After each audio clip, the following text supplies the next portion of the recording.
जय Hind, welcome to today exam classes. दोस्तों, आज के इस वीडियो हम राजस्थान सीईटी एग्जाम 2022-23 के लिए राजस्थान के कुछ मोस्ट इंपॉर्टेंट क्वेश्चन आंसर याद करेंगे जो आपके राजस्थान सीईटी एग्जाम 2022-23 के नए सिलेबस पर आधारित हैं। अगर दोस्तों आप भी राजस्थान सीईटी एग्जाम की तैयारी कर रहे हैं तो इस वीडियो को लास्ट तक जरूर देखें और इन सभी मोस्ट इंपॉर्टेंट क्वेश्चन आंसर को जरूर याद करें।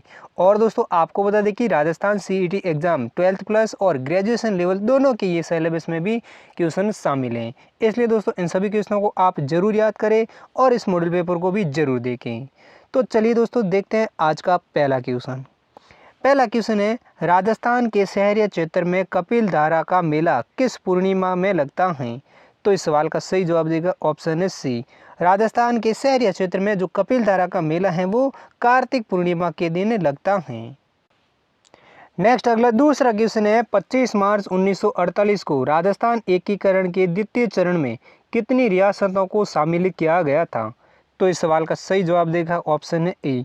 25 मार्च 1948 को राजस्थान एकीकरण का जो दूसरा चरण था उसमें कुल 9 रियासतें और एक देशी ठिकाने को शामिल किया गया था। और 9 रियासतें कौन कौन सी थी? वो थी बांसवाड़ा, बूंदी, डूंगरपुर, झालावाड़, कोटा, प्रतापगढ़, टोंक, किशनगढ़ और शाहपुरा रियासत। और उसके अलावा एक ठिकाना था वो कुशलगढ़ ठिकाना है, वो एकमात्र ठिकाना था जो द्वितीय चरण में शामिल किया गया था राजस्थान के एकीकरण में। नेक्स्ट अगला तीसरा क्वेश्चन है, राजस्थान के पहले और एकमात्र राज प्रमुख कौन थे? तो इस सवाल का सही जवाब देगा ऑप्शन डी। राजस्थान के पहले और एकमात्र राज प्रमुख हैं वो जयपुर के महाराजा सवाई मानसिंह थे।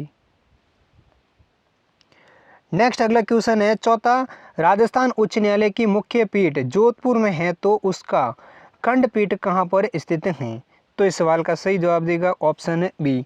राजस्थान उच्च न्यायालय की जो मुख्य पीठ है यानी राजस्थान उच्च न्यायालय जो है वो राजस्थान के जोधपुर में स्थित है, जबकि राजस्थान उच्च न्यायालय की वो खंडपीठ है वो जयपुर में भी स्थित हैं। अगला नेक्स्ट पांचवा क्वेश्चन है, रेड क्लिफ अंतर्राष्ट्रीय सीमा रेखा से छठी सर्वाधिक लंबी सीमा किस जिले की है? तो इस सवाल का सही जवाब देगा ऑप्शन ए। रेड क्लिफ अंतर्राष्ट्रीय सीमा जो भारत और पाकिस्तान के बीच की रेखा है जिससे छठी सर्वाधिक लंबी सीमा है वो राजस्थान के जैसलमेर जिले की है, जिसकी लगभग 471 किलोमीटर की सीमा है जो जैसलमेर या रेड क्लिफ रेखा के साथ सटी हुई सीमा है। और कई पुस्तकों में 464 भी बता रखा है, आप उस हिसाब से देखें पेपर में 471 आता है या 464, उन दोनों ऑप्शन में से आपको देख के सही करना है। नेक्स्ट अगला छठा क्वेश्चन है, राजस्थान में मृत्यु भोज अधिनियम कब लागू हुआ था? तो इस सवाल का सही जवाब देगा ऑप्शन ए। राजस्थान में मृत्यु भोज अधिनियम है जो साल 1960 में लागू हुआ था। अगला सातवां क्वेश्चन है, हस्तशिल्प निर्यात संवर्धन परिषद की स्थापना कब की गई? तो इस सवाल का सही जवाब देगा ऑप्शन है बी यानी हस्तशिल्प निर्यात संवर्धन परिषद की जो स्थापना है वो साल 1986-87 ईस्वी में की गई थी। अगला नेक्स्ट आठवां क्वेश्चन है, वन्य जीव संविधान की कौन सी सूची का विषय है? तो इस सवाल का सही जवाब देगा ऑप्शन है सी। वन्य जीव संविधान की समवर्ती सूची का विषय है। और समवर्ती सूची है वो 42वें संविधान संशोधन के तहत वन्य जीव को समवर्ती सूची में जोड़ा गया था। नेक्स्ट अगला 9वां क्वेश्चन है, राजस्थान में नो बैग डे विद्यालयों में कब मनाया जाता है? तो इस सवाल का सही जवाब देगा ऑप्शन ए। राजस्थान में विद्यालयों में नो बैग डे है वो हर सप्ताह के शनिवार के दिन मनाया जाता है। अगला नेक्स्ट 10वां क्वेश्चन है, राजस्थान का पहला कैरियर डिफेंस इंस्टीट्यूट कहां पर स्थापित किया गया है? तो इस सवाल का सही जवाब देगा ऑप्शन ए। राजस्थान का पहला कैरियर डिफेंस इंस्टीट्यूट है जो राजस्थान के सीकर जिले में स्थापित किया गया है। नेक्स्ट अगला 11वां क्वेश्चन है, नवजात शिशु की नाल काटने की प्रथा को अनाला भोर भू कहते हैं। यह प्रथा राजस्थान की किस जनजाति से संबंधित है? तो इस सवाल का सही जवाब देगा ऑप्शन है बी। नवजात शिशु की नाल काटने की प्रथा है वो गरासिया जनजाति से संबंधित है और इस प्रथा को अनाला भोर भू भी कहा जाता है। अगला नेक्स्ट 12वां क्वेश्चन है, राजस्थान का चरी नृत्य किस समाज की महिलाओं के द्वारा किया जाता है?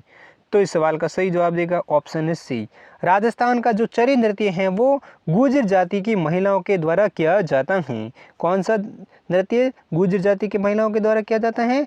चरी नृत्य है।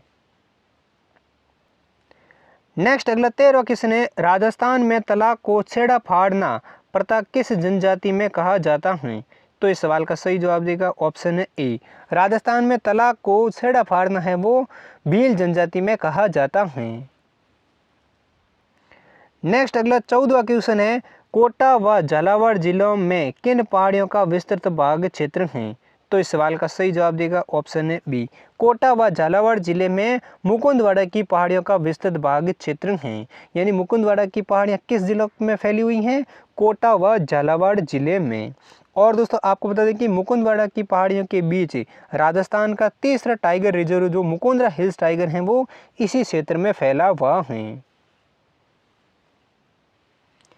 अगला नेक्स्ट 15वां क्वेश्चन है, जोधपुर में 1929 में किसके नेतृत्व में मारवाड़ हितकरणी सभा स्थापित हुई? तो इस सवाल का सही जवाब देगा ऑप्शन है ए। जोधपुर में जयनारायण व्यास के नेतृत्व में साल 1929 में मारवाड़ हितकरणी सभा को स्थापित किया गया था। अगला 16वां क्वेश्चन है, राजस्थान में पहली बार सहकारी समिति विधेयक कब पारित किया गया? तो इस सवाल का सही जवाब देगा ऑप्शन है ए। राजस्थान में पहली बार सहकारी समिति विधेयक है जो साल 1953 में पारित किया गया था। अगला नेक्स्ट 18वां क्वेश्चन है, प्राचीन काल में राजस्थान का कौन सा भूभाग सुरसेन जनपद का एक भाग था? तो इस सवाल का सही जवाब देगा ऑप्शन बी। प्राचीन काल में राजस्थान का भरतपुर और धौलपुर क्षेत्र हैं जो सुरसेन जनपद का भाग था। कौन सा क्षेत्र? भरतपुर और धौलपुर का क्षेत्र है वो सुरसेन जनपद का एक भाग था। नेक्स्ट अगला 19वां क्वेश्चन है, निम्न में से कौन सा अभयारण्य बहबड़ पक्षी के लिए विश्व प्रसिद्ध है? तो इस सवाल का सही जवाब देगा ऑप्शन ए। गजनेर का अभयारण्य है जो बहबड़ पक्षी के लिए विश्व प्रसिद्ध अभयारण्य है। और गजनेर अभयारण्य है जो बीकानेर से लगभग 32 किलोमीटर दूरी पर स्थित है। किस जिले में?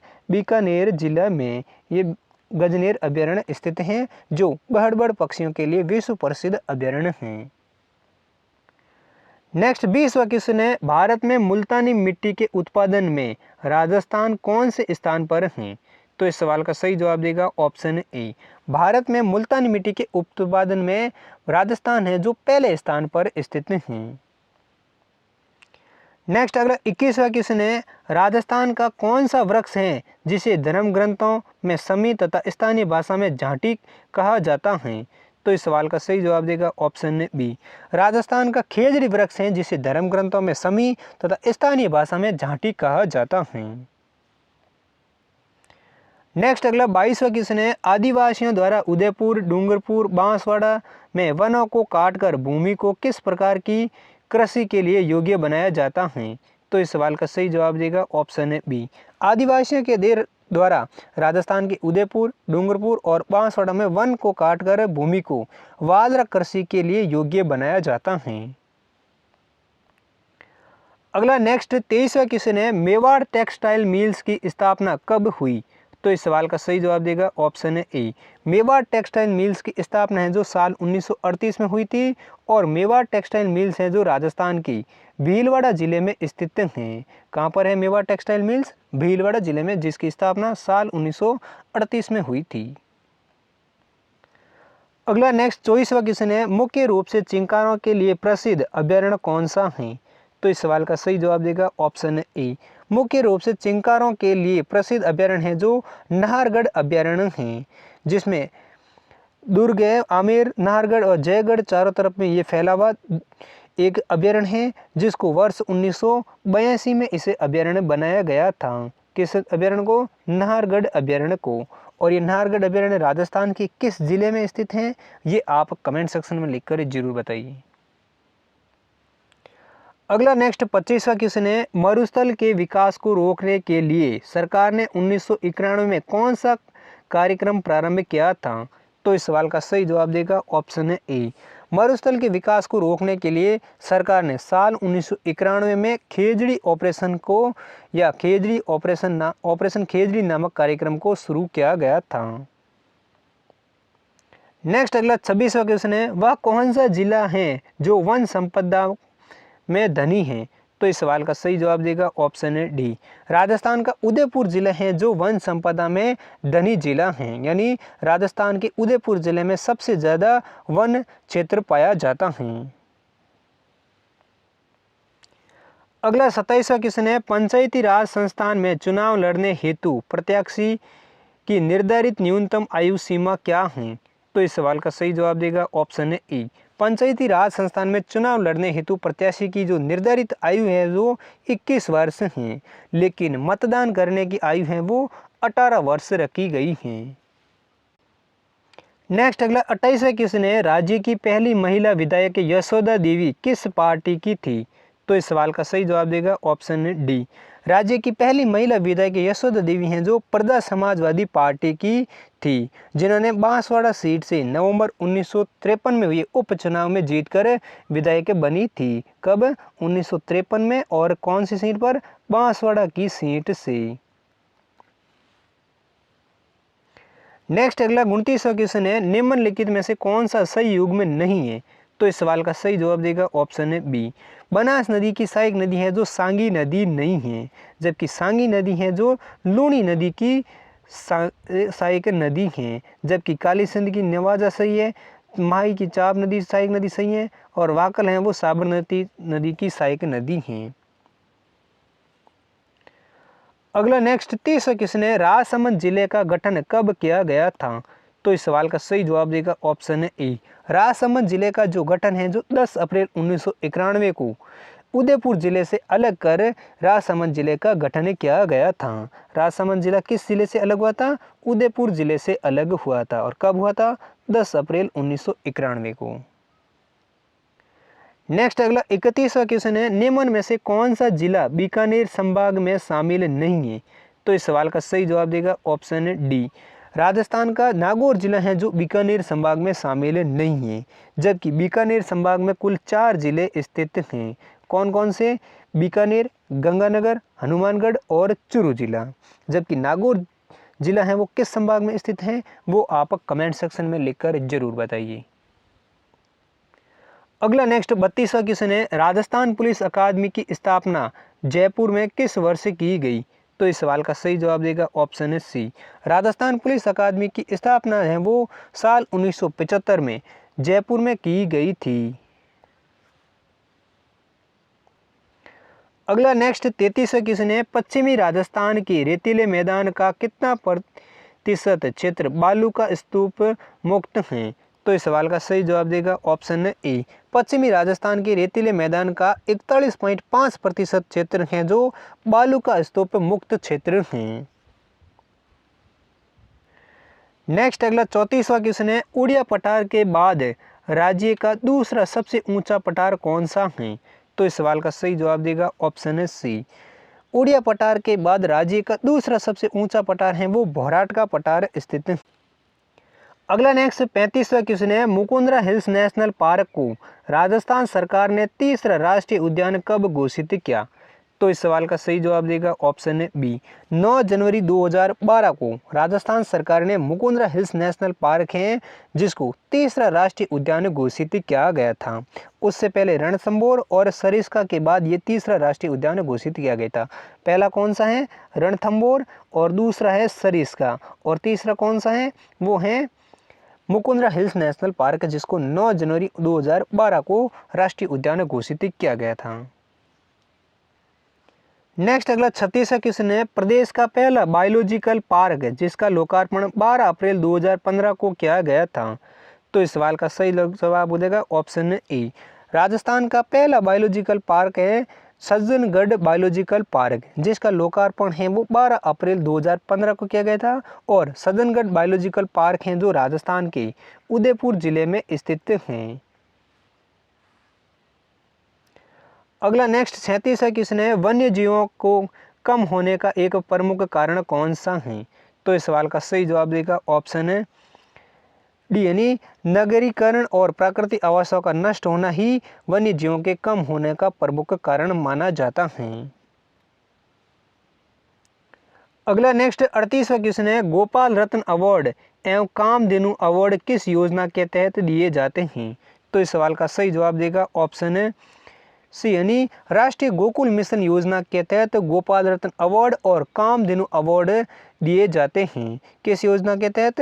राष्ट्रीय गोकुल मिशन के तहत। और ये दोनों पुरस्कार की शुरुआत है जो साल 2017-18 में इसकी शुरुआत की गई थी। नेक्स्ट अगला 40वां क्वेश्चन है, वर्ष 2018 की 20वीं पशु गणना के अनुसार राज्य में सर्वाधिक संख्या किस पशु की है? तो इस सवाल का सही जवाब देगा ऑप्शन है ए।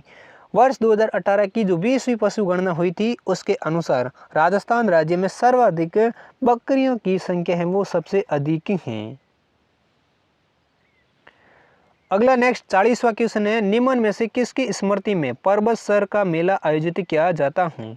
तो इस सवाल का सही जवाब देगा ऑप्शन है बी यानी वीर तेजा जी की स्मृति में पर्वत सर का मेला है वो हर साल आयोजित किया जाता है। और दोस्तों वीर तेजा जी का मेला कब आयोजित किया जाता है वो आप कमेंट सेक्शन में लिखकर जरूर बताइए। नेक्स्ट अगला 41वां क्वेश्चन है, स्वतंत्रता के पश्चात अजमेर मेरवाड़ा क्षेत्र की पृथक विधानसभा थी जिसका नाम क्या था? तो इस सवाल का सही जवाब देगा ऑप्शन है डी। स्वतंत्रता के बाद अजमेर मेरवाड़ा क्षेत्र की जो पृथक विधानसभा थी जिस विधानसभा का नाम था दारा सभा। अगला नेक्स्ट 42वां क्वेश्चन है, राजस्थान के किस स्मारक को भारतीय मूर्तिकला का विश्व कोश कहा जाता है? तो इस सवाल का सही जवाब देगा ऑप्शन है ए। राजस्थान के स्मारक विजय स्तंभ स्मारक हैं जिसको भारतीय मूर्तिकला का विश्व कोश कहा जाता है। और विजय स्तंभ है जो राजस्थान के चित्तौड़गढ़ जिले में स्थित हैं। अगला नेक्स्ट 44वां क्वेश्चन है, निम्नलिखित में से कौन सा कैर व थोर का प्रसिद्ध या पसंदीदा प्राकृतिक निवास क्षेत्र है? तो इस सवाल का सही जवाब देगा ऑप्शन है ए। रेतीला मैदान है जो कैर व थोर का पसंदीदा प्राकृतिक निवास क्षेत्र है। अगला नेक्स्ट 45वां क्वेश्चन है और अंतिम क्वेश्चन है, राजस्थान के कौन से जिले मुख्यतः भीड़ प्रभावित जिले हैं? तो इस सवाल का सही जवाब देगा ऑप्शन है ए। राजस्थान के कोटा, सवाई माधोपुर और धौलपुर जिले हैं जो मुख्यतः भीड़ प्रभावित जिले हैं। और दोस्तों ये थे राजस्थान सीईटी एग्जाम के लिए कुछ मोस्ट इंपॉर्टेंट राजस्थान के क्वेश्चन आंसर जो आपके राजस्थान सीईटी एग्जाम के नए सिलेबस पर शामिल थे। उम्मीद करता हूँ सभी क्वेश्चन आपको अच्छे से याद हो गए होंगे। अगर याद हो गए तो इस वीडियो को लाइक ज़रूर करें और चैनल पर पहली बार है तो चैनल को भी ज़रूर सब्सक्राइब करें। और दोस्तों इन सभी क्वेश्चनों का पीडीएफ है वो आप हमारे टेलीग्राम ग्रुप से डाउनलोड कर सकते हैं जिसका लिंक आपको हमारी इस वीडियो के डिस्क्रिप्शन में मिल जाएगा, जहां से आप टेलीग्राम को भी ज्वाइन कर सकते हैं और इन सभी क्वेश्चनों का पीडीएफ भी डाउनलोड कर सकते हैं।